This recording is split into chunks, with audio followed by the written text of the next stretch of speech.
Só um instante, vamos ver. Já estamos online, já estamos ao vivo. Estamos online? Então, boa noite, minha querida vice-presidente da OAB do Rio de Janeiro, Ana Tereza Basílio, querida amiga ídola Elisa Larkin Nascimento, querida doutora Thaís Fontes, que nos assessora aqui. Nós hoje vamos ter uma live de gala, vou ter até perfume para até aqui. Sou Humberto Adame, sou presidente da Comissão Nacional da Verdade da Escravidão Negra do Conselho Federal da OAB, presidida pelo querido amigo advogado Felipe Santa Cruz, que fez uma live hoje com a Coalizão pelos Direitos Negros de manhã.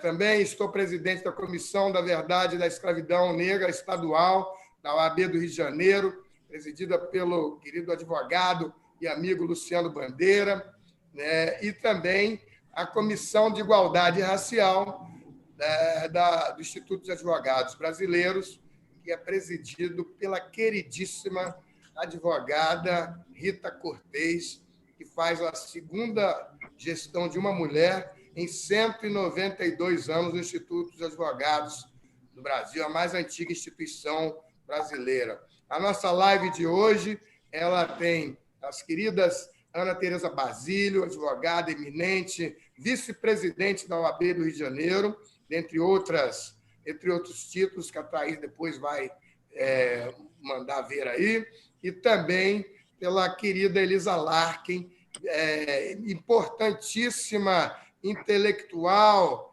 norte-americana de nascimento, mas já brasileira, pelos tantos anos que ela está aqui, uma portentosa ativista dos direitos dos negros brasileiros, também que ocupa a importante cadeira de diretor e presidente do IPEAFRO, um instituto absolutamente importante, e que também é a viúva do nosso venerando e venerável Abdias do Nascimento, aquele que sempre dizia era a primeira procuração para chegar em todas as iniciativas jurídicas. Ele dizia: Elisa, temos que apoiar quem está fazendo alguma coisa, manda logo a procuração lá para o Adame.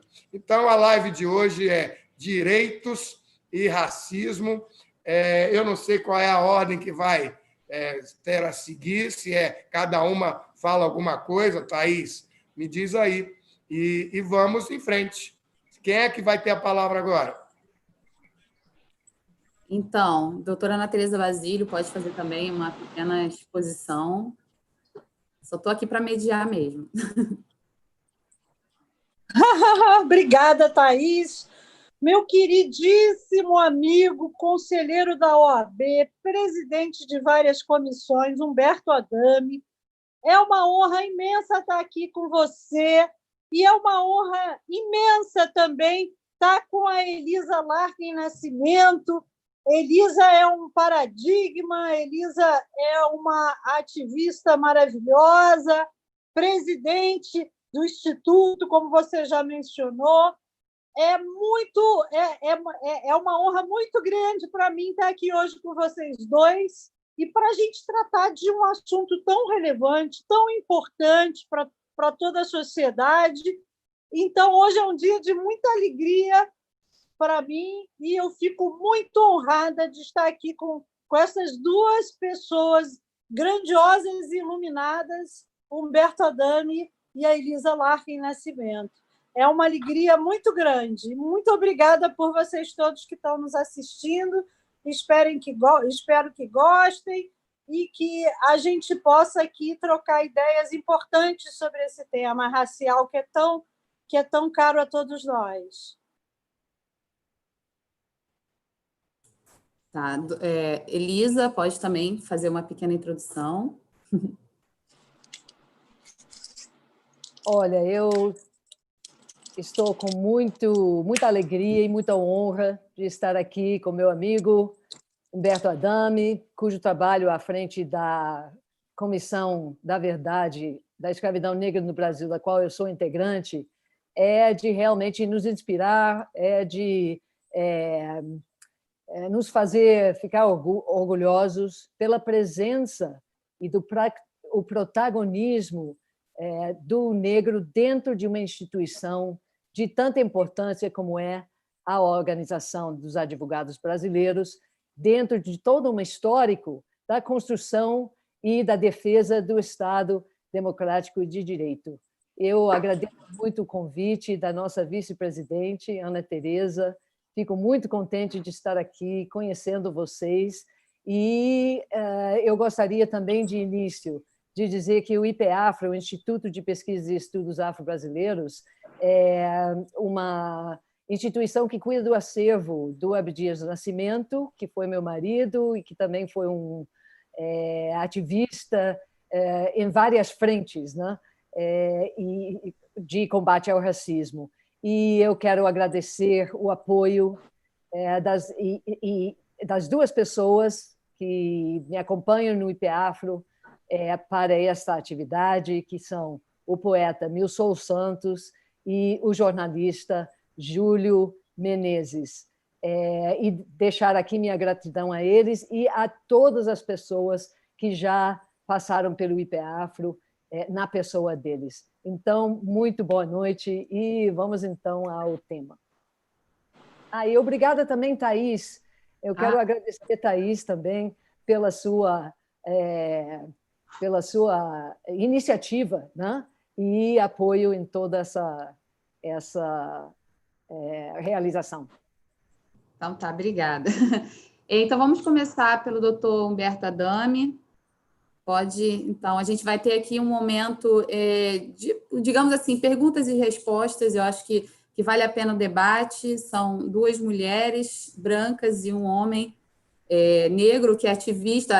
Os três são apoiadores da causa. O Humberto Adame é referência. A Elisa e a doutora Ana Tereza são aliadas à causa. Então, doutor Humberto, pode começar. Eu acho que essa live serve para, primeiro, esclarecer uma coisa, que o lugar de fala não é os negros só falarem e os brancos se retirarem do debate. É importante que os negros e os brancos falem da questão racial e estejam presentes. É importante que todo mundo fale. Então, eu acho que não é esse a história do lugar de fala. O lugar de fala é todo mundo falar com a questão e trazer para essa fala pessoas negras. Então, minha proposta de cara é que esse espaço que a nossa vice-presidente da OAB do Rio de Janeiro cria, pelo menos uma vez por semana, traga pessoas negras que possam falar, homens, mulheres. Por exemplo, as duas pessoas que a Elisa mencionou aqui, o poeta queridíssimo Milson e o queridíssimo Júlio também, podem fazer uma live maravilhosa aqui e uma vez por semana a Ana Tereza traga pessoas negras para falar na live dela, inclusive do Instituto IPEAFRO, que tem uma série de pesquisadores associados no Brasil inteiro. Isso pode, uma vez por semana, já é um espaço importante em que a gente tenha toda essa galeria de pessoas que estão associadas ao IPEAFRO em todo o Brasil. A Elisa pode fazer a indicação dessas pessoas negras que falam sobre as mais diferentes possibilidades no campo da academia, especialmente, e que podem, a partir dessa tribuna, falar para o Brasil inteiro. Olha, quanto mais gente, melhor. Então, essa é a minha proposta logo de início aí. Já está aceita. Já está aceita. Essa live do Milson e do Júlio, falando, por exemplo, sobre um evento que a gente fez na OAB do Rio de Janeiro, que foi Abdias Nascimento e a reparação da escravidão, foi um evento que já foi, inclusive, repetido na OAB da Bahia e que tem uma fila de pessoas, falando com a conselheira Carla Meura, que é conselheira da OAB do Rio Grande do Sul, e eu disse, olha, por que não repetir Abdias e a reparação da escravidão no Brasil inteiro? Então, fico aqui propostas, porque a gente não pode. Também quero mandar um grande abraço para a minha querida vice-presidente da OAB da Escravidão Negra, da OAB do Rio de Janeiro, que é presidida, a vice-presidente, minha vice-presidente na Comissão da Verdade, que é a Flavinha Ribeiro, e que é vice-presidente na Comissão da OAB Mulher, que também que é presidida pela Rebeca Servais e dirigida pela querida Marisa Gáudio também, que deve também ocupar essa tribuna para todos os lugares. A gente pode transformar essa live aí da vice-presidente um especial lugar das vice-presidentes. Eu quero também falar com todas as vice-presidentes, eu vi você fazendo aí, com as vice-presidentes do país inteiro, vamos botar essas vice-presidentes para falar sobre a questão racial em todo o Brasil, e também homens e mulheres. A gente fala com todo mundo. É importante dizer, e hoje teve também essa importante reunião com a Coalizão Negra por Direitos, onde o Felipe Santa Cruz, nosso presidente do Conselho Federal, esteve lá escutando, né, as demandas da Coalizão por Direitos Negros. Eu não sei se agora eu falo da comissão, se eu faço uma pergunta, qual é a dinâmica que vai ter aqui. Fala aí, Thaís. Então, Adame, eu ia até falar para todo mundo aqui, eu já tinha conversado com a Elisa, com a doutora Ana Tereza, para a gente tentar ser mais objetivo, o mais objetivo que a gente puder. Então, a pergunta que você fizer, a gente vai dar mais ou menos uns 7, 8 minutos para cada um responder. E aí eu vou ser a pessoa especial aqui que vai fazer um sinal para alertar no tempo da resposta. Então, é só para a gente também não ser um conteúdo, enfim, muito extenso, e depois a gente vai também deixar disponível no YouTube. Então, é só isso. Eu já fui muito objetivo, já comecei pelas propostas. Propostas até agora. Então, eu não sei se eu faço a pergunta para Elisa, né? Que acho que é essa aqui. O termo lugar de fala é comumente utilizado pelos movimentos sociais para demarcar uma narrativa do lugar e do olhar do narrador. Como mulher branca, inserida na temática racial, presidente do IPEAFRO, como você vê a questão do lugar de fala, se é importante ter uma diversidade de olhares para o mesmo tema, e acrescentando que a Elisa não é só uma acadêmica, ela tem um PhD, ela está há muitos anos no Brasil, ela é participante de muitas... Ela organizou, quem viu a mostra, quando a Abdias estava vivo ainda, lá no museu, né, foram 4 andares só da obra de Abdias, e quem organizou tudo foi a Elisa Larkin, né? A obra do Abdias, acho que é importante falar do Abdias, como nesse novo olhar da reparação da escravidão, falar também de você como importante intelectual, às vezes só falo da Elisa como Abdias, como a esposa do Abdias, mas a Elisa tem um importante trabalho intelectual, que eu sempre gosto de ressaltar. Ela foi, isso que eu queria acrescentar, ela foi membro da Comissão da Verdade, Comissão Nacional da Verdade da Escravidão Negra, no Conselho Federal, na primeira e na segunda gestão, permanece até hoje, e é membro permanente da Comissão Estadual da Verdade aqui, da Escravidão Negra Estadual, e está presente em muitas coisas. Então, e também fomos apontados lá, órgãos do terreiro da Mãe Beato, só que ela foi suspensa e eu fiquei lá no chão, que eu sou órgão honorário lá do terreiro da Mãe Beata, né? E teve, uma coisa que pouco se fala, mas Elisa, com Abdias, é testemunha daquela primeira viagem que a gente organizou pelo Iara, lá com as Mães de Santo, no Supremo Tribunal Federal, na Procuradoria da República e no Ministério Público do Trabalho, né, para fazer uma série de atividades, que foi uma atividade fantástica, lá com 6 Mães de Santo, não só como Mães de Santo, mas como pessoas jurídicas que me deram a honra de ser o advogado. Nós fomos ao Supremo Tribunal Federal, tivemos uma audiência com o ministro Joaquim, o ministro Nelson Jobim, né? Tivemos com o reitor da UNB, tivemos no Ministério Público do Trabalho. Então, Elisa, fale aí o que você quiser, meu querido.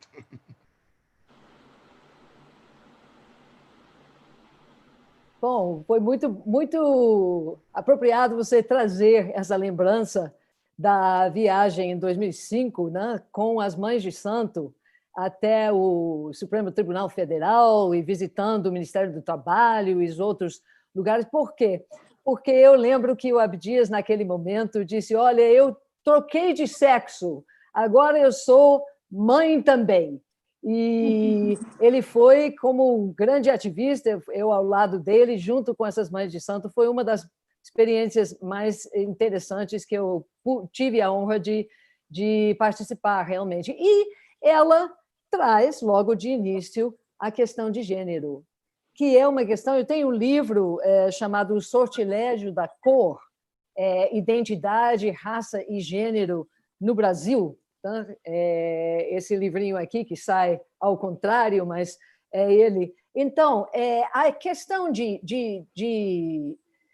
gênero e a questão racial são absolutamente misturadas. E essa questão de lugar de fala, que foi a sua pergunta, surge por onde? Surge na autoria de Djamila Ribeiro, uma intelectual negra, uma mulher negra intelectual, e, portanto, ela traz um conteúdo que é extremamente importante, que é o seguinte: o povo negro foi, durante séculos, o objeto da fala dos outros. Assim como a criança é falada pelo adulto, não tem a sua própria voz. E quando a gente fala nessa questão do lugar de fala, o que a gente está se referindo é a conquista do espaço e do reconhecimento da fala do sujeito da história, aquele que constrói a luta, aquele que constrói a sua vida em liberdade. Quando a gente fala em quilombismo, quando a gente fala na luta contra o racismo, na verdade, isso sempre foi uma construção de vida em liberdade, apesar do fato de a circunstância ao redor ser uma circunstância de escravidão ou de severa limitação de espaços. E eu tenho, Thaís, se você puder recorrer àquele PowerPoint que eu mandei,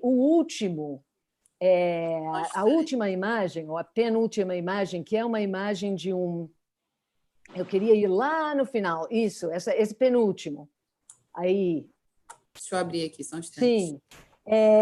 Nós temos um exemplo fantástico dessa questão quando vemos uma polêmica em 1953 em torno da pesquisa patrocinada pela Unesco sobre relações raciais no Brasil, onde a ideia da Unesco era exatamente mostrar como uma sociedade pode criar uma harmonia de convivência entre as raças, porque a ideia que se tinha era de que, e que se tem, muitos ainda têm, né, é que o Brasil não tem bem racismo, talvez um preconceito, né, mas não existe racismo no Brasil. Racismo é coisa da África do Sul, coisa dos Estados Unidos.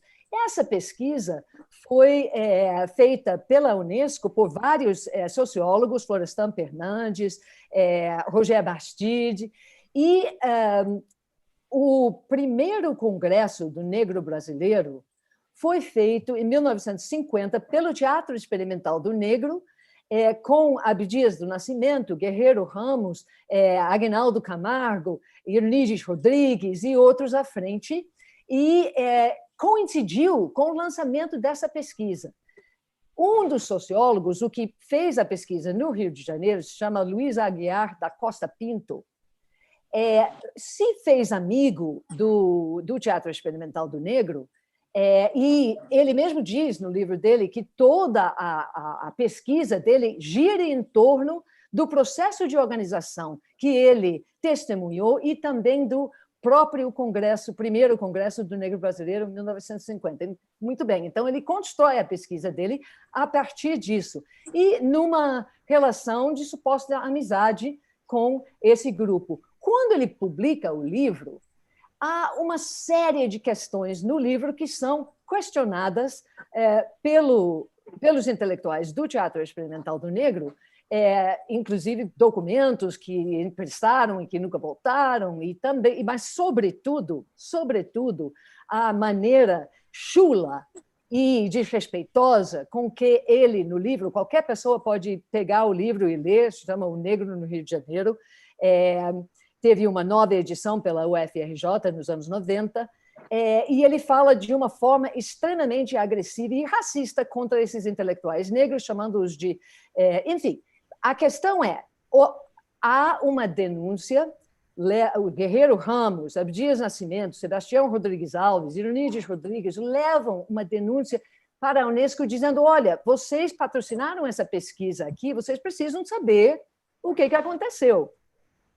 E aí, esse trecho é a resposta do sociólogo L.A. da Costa Pinto frente à crítica que os intelectuais negros fizeram. Duvido que haja biologista que, depois de estudar, digamos, um micróbio, tenha visto esse micróbio tomar da pena e vir a público escrever toda sorte de sordices e sandices a respeito do estudo do qual ele participou como material de laboratório. Então, esta é a posição onde a ciência hegemônica colocava o negro. O negro era um objeto de estudo. Ele, enquanto levantava a voz, recebia esse tipo de resposta. Então, aí, pode tirar essa imagem, viu, Thaís? Então, aí,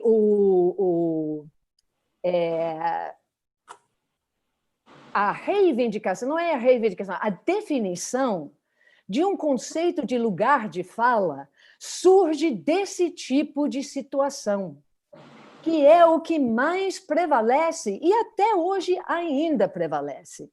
Hoje, eu acho que, em grande parte, o que está acontecendo de notável nas últimas semanas, né?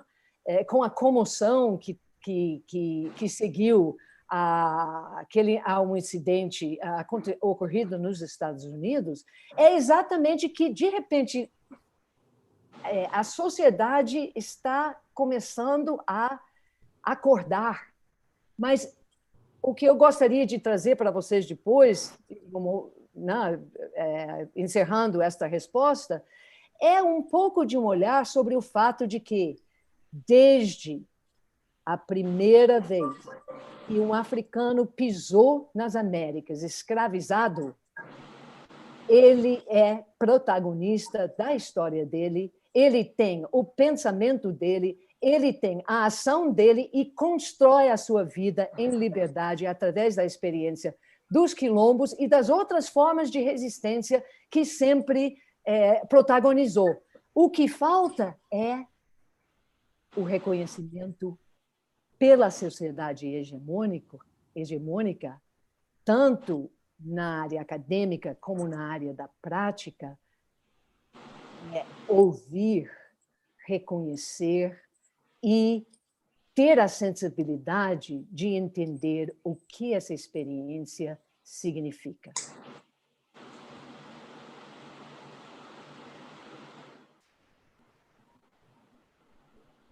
Tá mudo o microfone, Adame.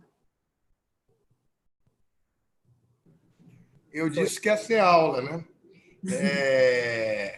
Dentro desse aspecto, eu queria passar agora para a participação da nossa querida Ana Tereza. Ana Tereza, uma coisa que tem sido muito importante de direitos e racismo, que a gente pode encaixar nessa pegada aí, mas que está ligado à sua área de atividade profissional, a gente pode pensar em levar esses temas à baixa presença de profissionais de advogados nos escritórios. O mundo, eu quero fazer a conexão com tudo isso que a Elisa falou e os escritórios de advocacia, que tem muito pouco advogados. Isso não é uma matéria que está inserida na maioria dos escritórios. E aí, talvez, fazer uma conexão de continuar falando com a Elisa na questão do combate ao racismo, da inclusão do afrodescendente, na história do porquê essa coisa se mantém presente, né? Tão difícil lutar contra o racismo no Brasil, porque ele se esconde, e a questão de prática de já manter uma linha de atuação nos escritórios de advocacia, que eu acho que seria muito importante, que a Elisa tem muito pouco advogado preto nos grandes escritórios de advocacia. Então, talvez a gente pudesse fazer essa conexão. Não sei se vai rolar, mas eu sei que vocês vão conseguir. Né? O que você acha? Por que acontece isso, Ana Tereza Basílio? Adame, você tocou num problema muito relevante e muito presente. Porque, como disse a Elisa na sua belíssima fala, a Elisa é uma craque, né? Ela nos deu foi uma aula maravilhosa aqui, nos presenteou nessa sexta-feira com uma lindíssima aula. Eu diria, Adame, que nós temos aqui no Brasil uma modalidade de racismo muito perversa, e talvez até mais perversa do que aquele racismo escancarado e direto. Por quê? Porque é um racismo subliminar. É um racismo que você, para identificar, você precisa tirar uma cortina de fumaça que é posta em volta dele. Então, me parece que a gente tem, sim, aqui, como a Elisa disse, racismo no Brasil, mas nós temos um racismo muito perverso porque muito escondido, muito subliminar, muito menos aparente. É muito mais fácil, nós todos que somos combatentes do racismo, combater o racismo direto, aquele aos olhos visto, aquele que se apresenta de uma maneira concreta. Agora, o racismo no Brasil é muito mais sutil do que uma manifestação efetivamente racista. Nós temos o racismo explícito. Eu não estou dizendo que nós não temos, mas nós temos, em maior proporção, o racismo subliminar, o racismo hipócrita, daquele que se diz combatente do racismo e é capaz de praticar atos racistas, não é? E aí você tocou num aspecto muito sensível do problema. E eu concordo com a Elisa quando ela diz que a questão de gênero muitas vezes está misturada à questão racial. É verdade, Elisa. E nós vemos, na realidade do mundo jurídico, particularmente na realidade dos escritórios de advocacia, como muito bem salientou o Adame, nós temos uma pouquíssima representação de negros nos altos cargos dos escritórios. E temos também uma diminuta e tímida participação de mulheres, embora negras ou brancas, embora as mulheres hoje, até no nosso estado, sejam a grande maioria da advocacia, né? 52% dos advogados inscritos na OAB do Rio de Janeiro são mulheres, negras, brancas.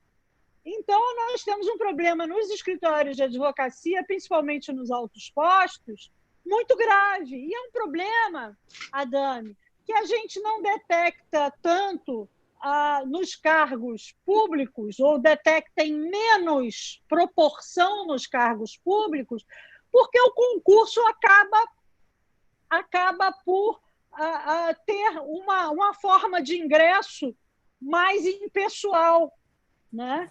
Mas, com relação à advocacia, que é um setor privado e é um setor extremamente conservador, né? Nós, advogados, somos conservadores, é uma profissão conservadora, nós temos ainda uma representação inexpressiva de mulheres nos cargos de direção e, principalmente, de advogados e advogadas negras. Essa é uma ferida que nós precisamos sempre tocar nela, Dani, e nós precisamos enfrentá-la com muito realismo para que ela deixe de existir ou para que ela seja minimizada muito rapidamente, porque é uma anomalia, é uma falta de equivalência absolutamente injustificável, né? Eu queria até a esse respeito fazer uma alusão aqui a uma grande profissional da advocacia, mulher e advogada negra, a nossa Flávia, vice-presidente da OAB Mulher, vice-presidente da comissão que o Adame preside, e uma grande profissional da área jurídica que eu tenho a honra de ser minha colega de escritório. Nós temos profissionais, homens e mulheres negros de altíssima qualidade. Eu estou olhando para um deles aqui, que é Humberto Adame, que é um grande advogado, um advogado de mão cheia, um advogado extraordinário, e temos também mulheres negras de uma competência e de uma atividade muito expressivas. Então, eu acredito que nós precisamos, com muita proatividade, Adame, atuar nesse problema muito sensível, e nós precisamos passar, nós que somos da OAB, nós que representamos a advocacia, nós temos que passar uma mensagem de que aqueles escritórios que não têm em seus quadros, nas funções importantes, advogados negros, devem ser objeto de crítica, de autocrítica, e devem ser mal vistos. Nós, da advocacia, precisamos dar o exemplo para a sociedade. Somos nós que trabalhamos com todos os princípios constitucionais e legais, somos nós aqueles que lutam pela aplicação da lei, do direito, da igualdade e de todas as regras. Por que regras, Adame, Elisa? Nós temos normas lindíssimas no Brasil. Nós temos uma Constituição no Brasil que é extremamente democrática, extremamente inclusiva. Mas nós da advocacia, precisamos dar o exemplo. Posso dar uma parte? Claro, rapidinho, querida, com muita honra. É o seguinte, Ana Tereza, eu queria aproveitar a oportunidade da sua fala inicial para fazer uma pequena observação, né? É muito comum a gente ouvir falar que o racismo no Brasil é sutil, que o racismo no Brasil não é explícito, que o racismo no Brasil é difícil de enxergar. Ana Tereza, me desculpe, mas essa é uma visão do branco, porque quem é negro está vendo na hora esses escritórios grandes que não têm os espaços de privilégio, que não têm negros, o olhar que acha isso natural e não vê isso, como essa ausência, como uma explícita manifestação de racismo, é um olhar que ainda não conseguiu entender o que é uma sociedade hierarquizada e estruturada em cima de um princípio racial. Então, eu congratulo e parabenizo você. Eu acho que eu iria também fazer essa pergunta, se seria possível a OAB tomar algum tipo de medida no sentido de incentivar, encorajar os advogados e os grandes escritórios a trazerem advogados negros e negras para os seus quadros. Elisa, extremamente pertinente a sua colocação, porque o racismo, ou mesmo aquele ceticismo, né, aquele sentimento de exclusão de gênero, nós mulheres sabemos muito bem do que estamos falando também, aquele que sofre sente com bastante realismo esse tipo de prática e esse tipo de situação e esse tipo de constatação. É evidente que é explícito para aquele que sente, para aquele que sofre com isso, para aquele que é vítima disso. E quando eu digo que ele é subliminar, eu estou me referindo mais à aplicação da lei, que hoje, e foi uma grande conquista, viu, Elisa? Hoje, a partir da Constituição de 88, o racismo é um crime gravíssimo na legislação, é um crime inafiançável, é um crime de consequências gravíssimas. Mas antes da Constituição de 88, nós tínhamos, Elisa, a Lei Afonso Arinos. Era uma contravenção penal. O que significa isso? O racista eventualmente teria que entregar cestas básicas ou prestar serviço comunitário, mas ele não ia preso, como hoje vai. Então, o que eu estou te dizendo é que é sutil no sentido de penalização da forma grave que prevê a nossa legislação. Para você enquadrar e obter a condenação, você precisa de maior explicitude, mas é evidente que a gente não deixa de enxergar e, por isso, estamos enfatizando aqui essa questão e a gravidade dessa questão nos escritórios de advocacia. E respondendo... Eu conheço bem a história dessa lei Afonso Arinos, porque eu acompanhei o Abdias quando era deputado federal e antes de ser deputado federal.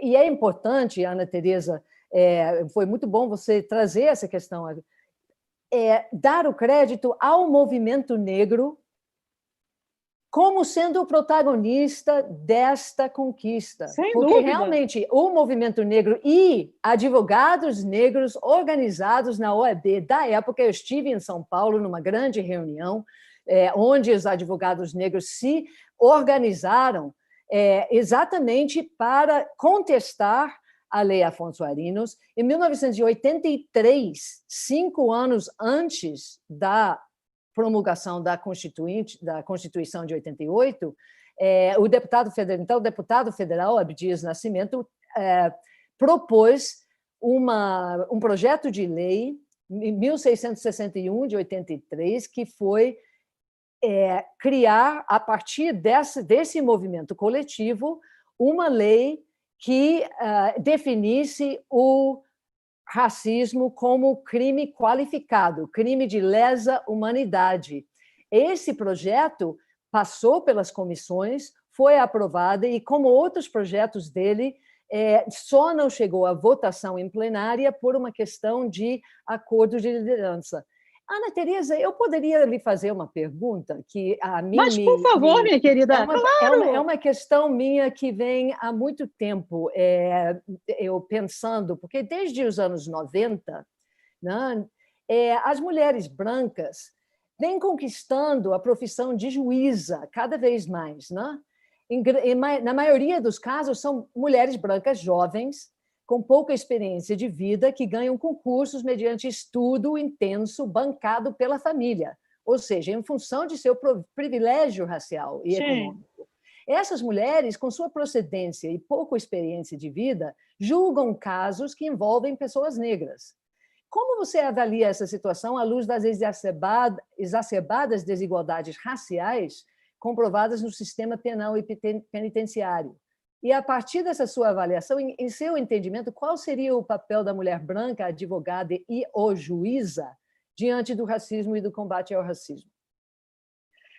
A sua pergunta é fantástica. Deixa eu só primeiro responder a sua primeira pergunta, que foi muito importante, que foi a seguinte: Ana Tereza, como é que a OAB pode atuar para alterar a realidade extremamente desigual nos escritórios de advocacia com relação aos advogados negros? Eu acho que a OAB ela tem uma função primordial nessa questão, Elisa. E até em live recente com a Adame, eu fiz esse mesmo comentário e essa mesma sugestão a ele.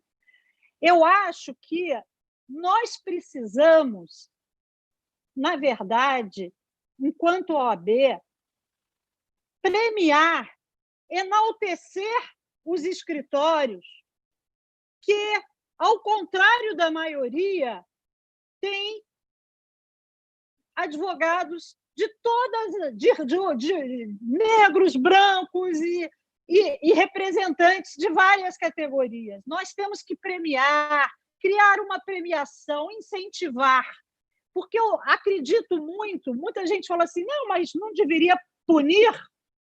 Eu diria assim, não, nós não temos juridicamente o direito de punir, nós temos moralmente o direito de criticar, não é?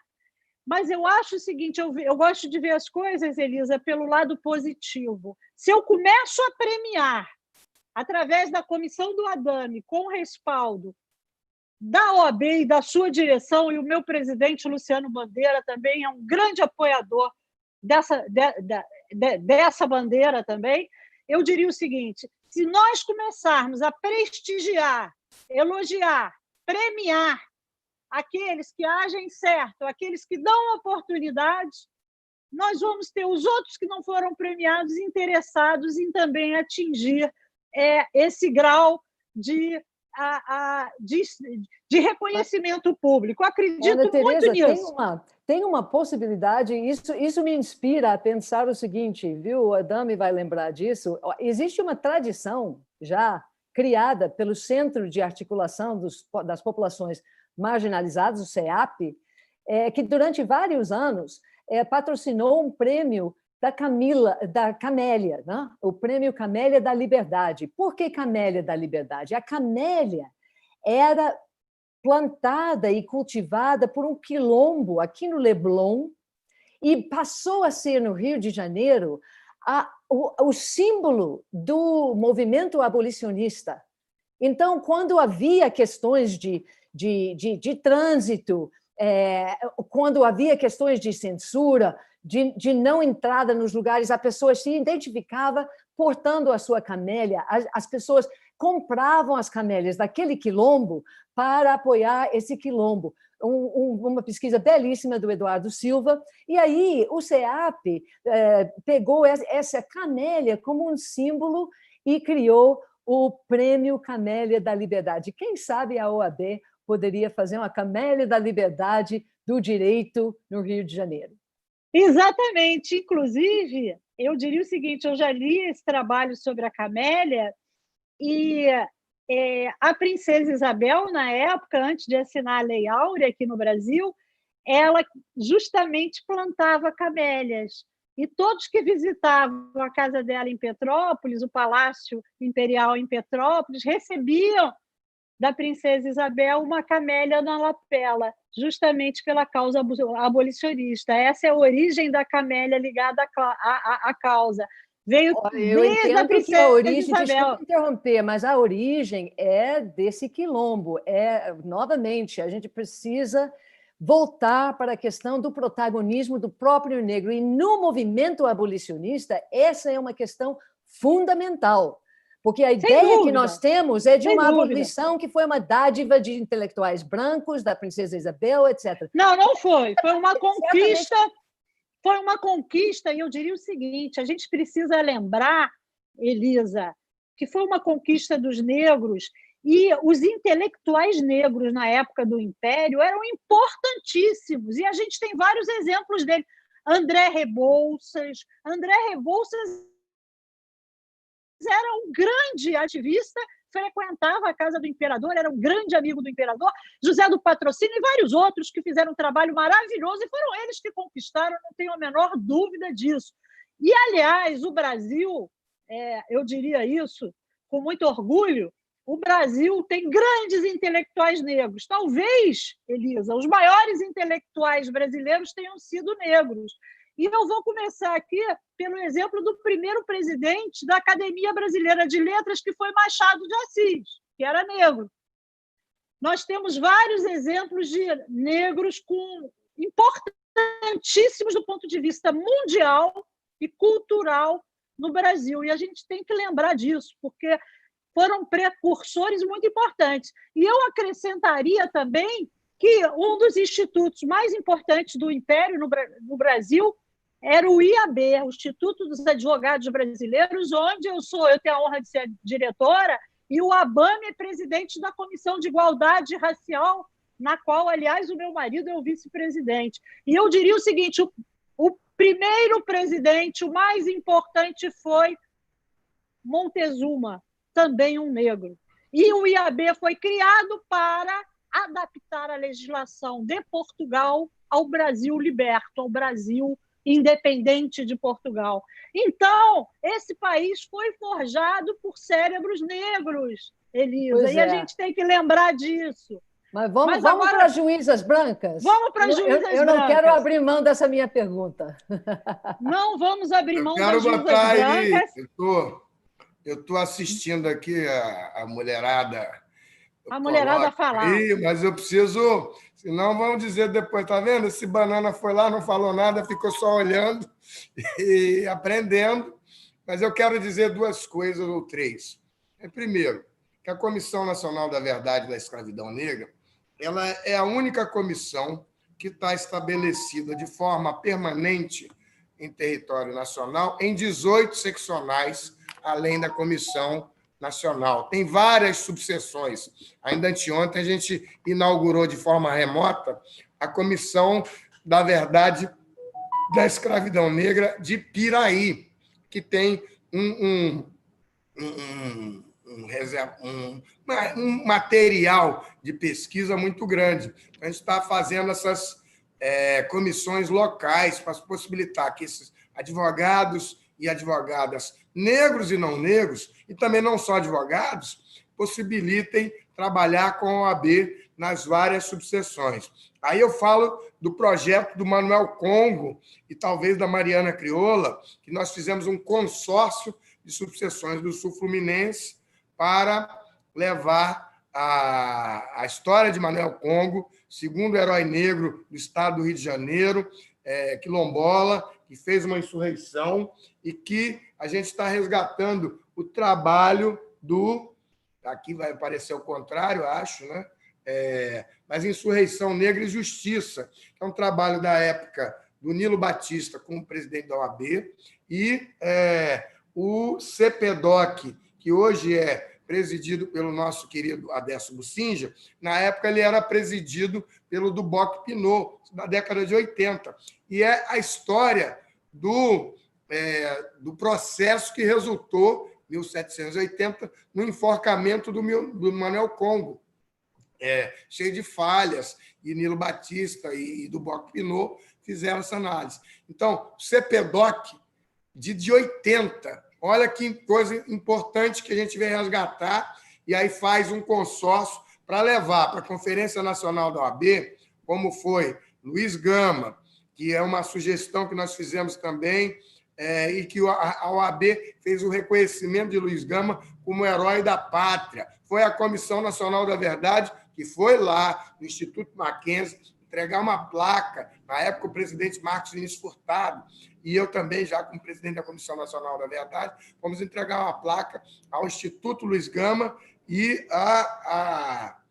aos parentes de Luiz Gama, e mais a Esperança Garcia, que é também fruto do trabalho da Comissão Estadual da Verdade da Escravidão Negra da OAB do Piauí, com a professora Maria Sueli Rodrigues, que hoje é a secretária nacional da Comissão da Verdade. A gente vai levar, então, o querido Manuel Congo para esse mesmo trabalho na Conferência Nacional.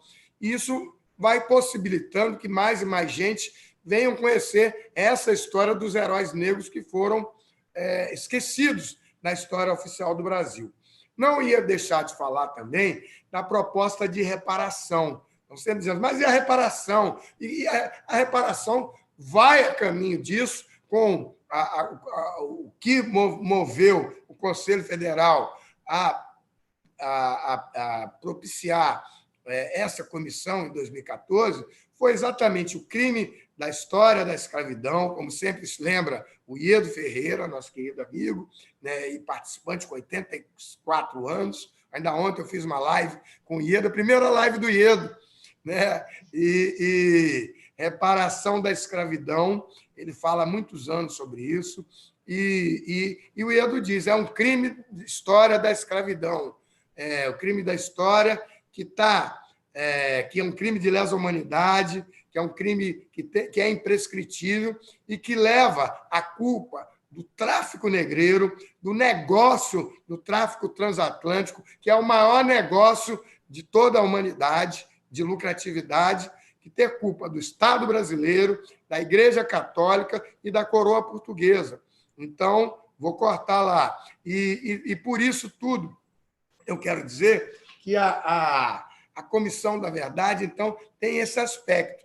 Eu vi todas as propostas aí, eu quero também manifestar que vocês estão abordando temas muito importantes que, por certeza, vão propiciar novas indagações. Mas o mais importante é falar disso, trazer aqueles que já falavam disso há muito tempo. Queria lembrar o geógrafo Milton Santos, só para... Vou encerrar já, Thaís. Mas o geógrafo Milton Santos, Elisa Lark, ele já falava, você vai lembrar uma das últimas... Elisa caiu? Caiu a conexão dela? Acho que caiu. Então, enquanto ela volta. Mas eu vou continuar a pegada. A Elisa falava do filósofo, do geógrafo Milton Santos, geógrafo baiano, doutor pela USP. Ele falava o seguinte, a solidariedade que viria depois da globalização, isso lá no governo do Fernando Henrique, quando se falava da vinda da globalização, ele examinava o que viria depois da globalização. E aí ele diz, o que vai vir depois da globalização será a solidariedade advinda das populações carentes, das populações mais pobres, que irão ensinar o mundo os conceitos de solidariedade. O professor Silvio de Almeida falou no seu histórica entrevista essa semana na Roda Viva, foi segunda, terça-feira, exatamente o que o movimento negro hoje exatamente ela está nas favelas, nos terreiros e nas escolas de samba. Eu acho que isso é uma continuação, uma inspiração da fala do Milton Santos. Então, muitos do que essas pessoas estão falando hoje tem uma perspectiva anterior a Elisa está chegando aí. Chegou, Elisa. Oi. Eu estava falando do Milton Santos, Elisa. O Silvio Almeida falou que hoje em dia o movimento negro está nas escolas de samba, nos terreiros, e falou no Roda Viva, e nas favelas. Milton Santos falou que era advindo das populações pobres a solidariedade que viria depois da globalização. Acho que está muito conectado. E aí eu lembro a Universidade Zumbi dos Palmares, onde o Silvio Almeida deu aula lá. Ele saiu de dar lá, ele dá aula, e que vem fazendo isso. A Universidade Zumbi dos Palmares é exatamente o fruto do esforço dos artistas, dos terreiros e das escolas de samba. Foram as escolas de samba que fundaram a Zumbi dos Palmares. Eu acho que a OAB tem que entrar de sola nesse aspecto e só para encerrar a minha participação, ontem foi proposta pelo Conselheiro Federal de Pernambuco cotas para negros e negras nas eleições da OAB, a partir da próxima eleição, e nas listas dos quintos constitucionais. Conselheiro presidente da ESA, que é o conselheiro Rony Preus, se não me engano. E isso vai ser uma disputa, uma questão muito importante, porque imagina que... Desculpa, Adami, desculpa. O que é quinto constitucional exatamente? Quinto constitucional são as listas. A OAB indica nomes para comporem os tribunais de justiça da segunda instância, ou seja, daqueles que fazem parte do Ministério Público, daqueles que fazem parte dos advogados, daqueles que fazem parte e dos juízes. Então, 1/5 dos tribunais é composto de advogados. Nunca entrou advogado negro que eu saiba no Tribunal de Justiça do Rio de Janeiro. A desembargadora Ivone Caetano é a única mulher que, em toda a história do Tribunal de Justiça do Rio de Janeiro, que hoje tem 180 desembargadores, ela foi a única mulher negra que entrou. O desembargador Paulo Rangel é um dos poucos também, e entrou pelo quinto constitucional do Ministério Público. Mas não são 20, e hoje são 180. Né? Só hoje, mas na história do tribunal é muito pouco. E não venham me dizer que não existiram tantos advogados, tantos professores de direito, tantos promotores, que não poderiam estar lá entre esses desembargadores, que, obviamente, poderiam estar lá, teriam que ter uma representatividade muito maior. E a pesquisa do CNJ dá 1,5%. Eu acho que a OAB já apontou o dedo para os tribunais, poucos membros negros no judiciário. A OAB já apontou o dedo para o Ministério Público, poucos negros no Ministério Público em geral, e faço aqui a lembrança do querido amigo falecido Wilson Prudente, procurador do trabalho, que foi o relator da Comissão Nacional da Verdade da Escravidão Negra na primeira gestão. E também quero lembrar o nosso querido amigo Nelson Joaquim, falecido há menos de uma semana, membro do IAB, vice-diretor da OAB também. Uma grande perda. E aí eu quero deixar vocês com essa perspectiva. Vai dar muita briga aí. Então, Thaís já levantou a mão. Eu já levantei a mão, até mesmo porque a gente já estamos completando 1 hora aqui da live, então eu vou... A doutora Ana ainda tem que responder uma pergunta, então eu vou deixar aí vocês... Eu não preciso falar mais, porque eu peguei a carona da Elisa aí. Quando a Elisa caiu, eu continuei falando. Já podem fazer aí as considerações finais, a doutora Ana pode falar agora. Bom, para não deixar a Elisa sem resposta, eu queria dizer sim, Elisa, a maioria dos juízes são novos, são mulheres e brancas. Temos algumas exceções muito especiais. A Ivone Caetano não pode deixar de ser mencionada, que é um grande exemplo, uma mulher extraordinária, foi uma desembargadora do Tribunal de Justiça nativa, maravilhosa, admirada por todo o tribunal, é um exemplo fantástico. Nós temos outros exemplos, mas são exceção.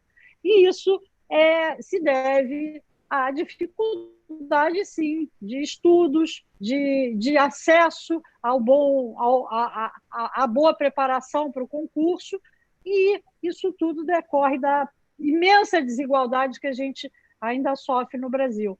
O que a gente espera é que as juízas brancas que passaram no concurso tenham a sensibilidade, porque é preciso ter muita sensibilidade e ter a perspectiva da importância de termos essa visão geral da sociedade e de dar voz a todos que a representam, ainda mais a sua maioria. Espero que a gente tenha, Elisa, respondendo a sua pergunta, muito mais magistrados negros e que a gente tenha muito mais incentivo e auxílio para que eles possam chegar aos altos postos.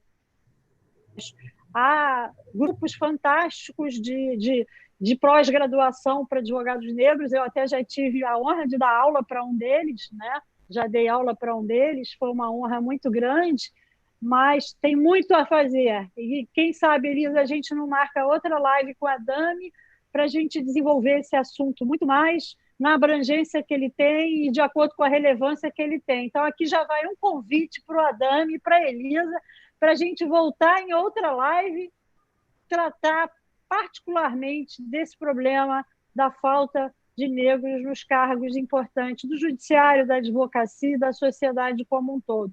Foi uma honra muito grande participar desse debate, foi maravilhoso. Elisa, você é uma alma iluminada, uma intelectual de grande importância. Eu fico extremamente honrada de ter podido debater aqui com você. Amigo Adame, seu trabalho é maravilhoso, você sabe que eu sou sua fã e fã do seu trabalho.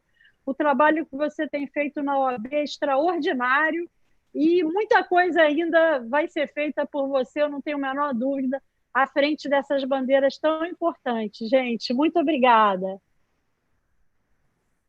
Elisa, quer fazer suas considerações finais? Pode falar.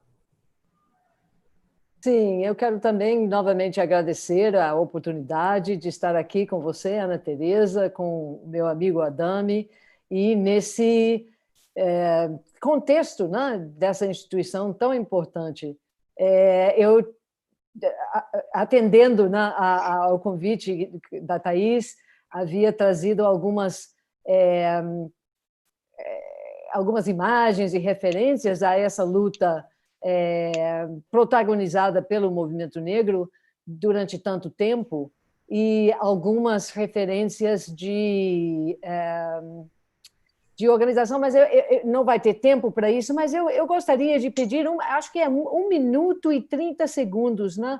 Um vídeo de uma... Eu gostaria de chamar a atenção aqui, Ana Tereza, da OAB em geral. O Adame conhece bem essa iniciativa, que é da doutora Edela Mari,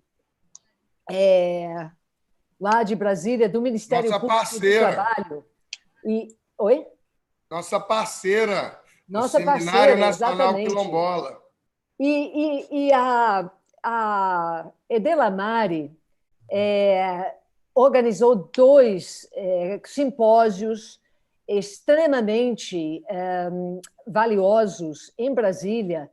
E o interessante do trabalho dela, nesse PowerPoint que eu pedi para o Thaís mostrar, tem uma imagem de um momento em que meu marido Abdias Nascimento fez uma campanha bastante inusitada, fazendo uma dobradinha, em geral... Opa! Vamos ver aqui. Opa, vai aparecer. Está aí, mais acima um pouquinho, por favor. Tá. Mais acima. Esse é Abdias na Câmara dos Deputados, mas a imagem que eu queria é dele e do Juruna. Não sei se algumas pessoas podem lembrar do deputado federal indígena. Aí estão eles, de campanha, o PDT de Nel Brizola, os dois Juruna do Gravador. Oi? O grande Juruna do Gravador. Sim, o Juruna era do gravador, exatamente. Ele carregava sempre um gravador porque o branco mentia, né? Então ele tinha que gravar para mostrar para o branco o que o branco tinha falado, que agora o branco iria negar.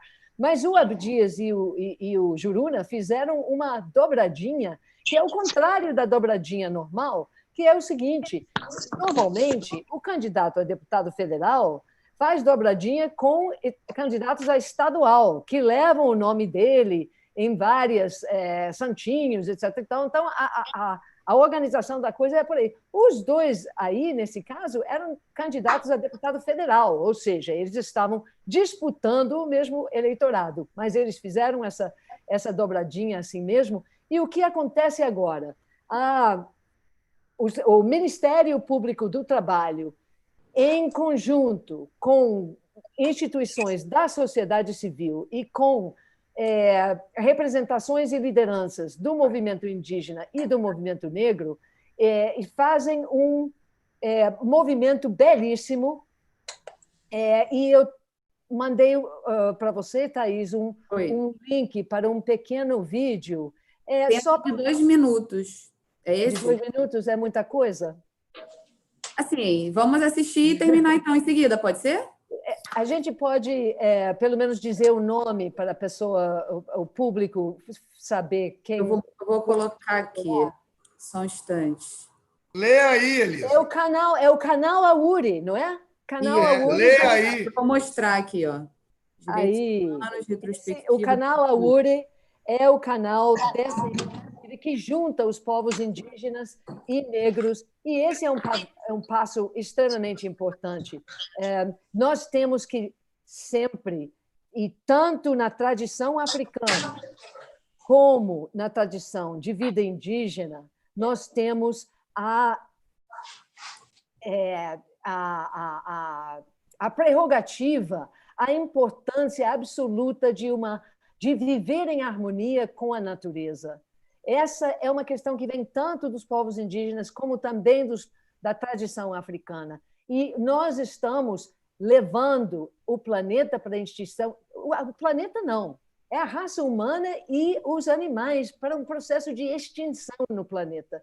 São a tradição africana e as tradições dos povos indígenas que nos dão uma luz para salvar as espécies nesse planeta. Então, eu gostaria de deixar... Eu também tinha trazido a menção do movimento da Coalizão Negra por Direitos, o manifesto que está lá no site deles. Eu gostaria que todo mundo que está nos assistindo assine esse manifesto, que é fundamental. E tinha um trecho desse manifesto que eu queria muito ler, mas não vai haver tempo, mas é exatamente isso. Vou mostrar o site aqui, aí as pessoas... Opa, exatamente. Exatamente. É o site, as pessoas, Coalizão Negras por Direitos, só entrar. Exatamente. E tem um manifesto cujo texto convoca a sociedade a se juntar e reconhecer a luta do movimento negro com o seu protagonismo. E tem toda essa parte, tem uma parte que fala do genocídio do negro brasileiro, que é uma tese que o Abdias lançou em 1978 e que foi republicado pela editora Perspectiva, agora recente. Tem o livro Quilombismo, que também foi reeditado. Enfim, eu quero saudar a Ana Teresa, que infelizmente parece que passou pelo mesmo problema que eu, né? Eu acho que sim. Eu estou aqui falando... Calma aí. Eu estou aqui com vocês. Eu estou aqui ótimo. com vocês. A minha internet está muito segura, mas eu estou aqui, eu estou vendo vocês. Ótimo. Nós é que não estamos vendo-a. Então, eu quero saudar a todos aí e agradecer a oportunidade para falarmos sobre esse assunto tão importante neste momento, não só por causa das mortes que acontecem nos Estados Unidos, mas, sobretudo, pelas mortes de João Pedro, de Ágata, de Micael, de Miguel, desses jovens que morrem pelos milhares. Muito mais. E nos Estados Unidos, os assassinatos de negros pela polícia é mais ou menos 1.000 e pouco por ano. Nós tivemos, no mês passado, só no Rio de Janeiro, deste governador Witzel, que é um genocida, a morte de mais de 1.000 pessoas pela polícia. E ainda bem que entraram com a justiça, né?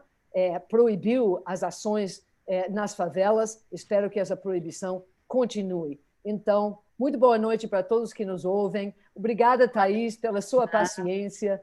Nada. Adame, boa noite. E até a próxima. Até a próxima, minha querida. Foi uma honra muito grande, muito mesmo. E vamos ter a próxima para acabar